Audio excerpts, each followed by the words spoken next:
tayong ditong bulinaw mga palangga, no? Gagawin natin bagoong o ginamos sa Bisaya. Meron pang nahalong yan, tamban. So kukuha lang ako nito ng kaunti, no? Kasi mahigit 1 kilo ito. Tutorta lang ako nito ng kaunti para sa ating abikulot, at saka yung the rest yan, nilagyan ko na ng itlog at saka crispy fry yung nilagay ko mga palangga, no? Kasi meron pa kaming crispy fry na natira. Sayang naman, marami-rami pa rin kasi 2 crispy fry yung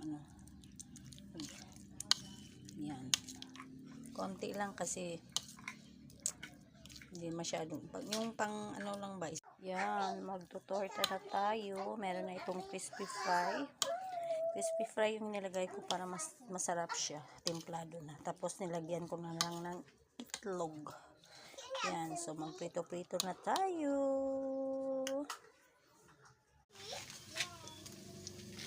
Yan,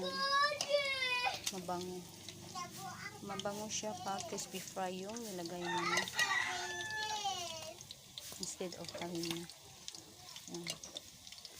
Tapos nilagyan ko ng nito itlog.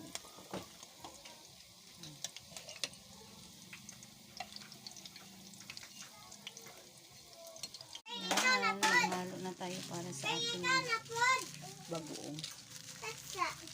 Yan, bagoong natin yan. Maghalo na.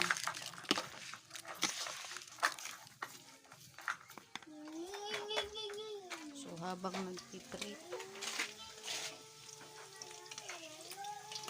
maghahalo tayo, magtitimpla tayo ng so ayan na nga, tinapos ko muna yung aking pagluluto, no? Kasi baka masunog yung ating piniritong tortang bulinaw. So tatapusin natin yung paggawa ng bagoong, no?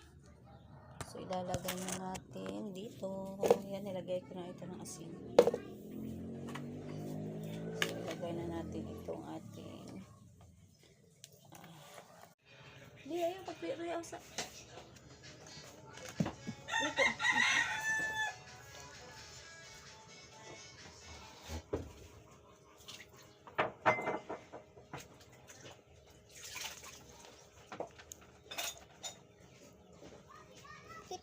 Ketchup.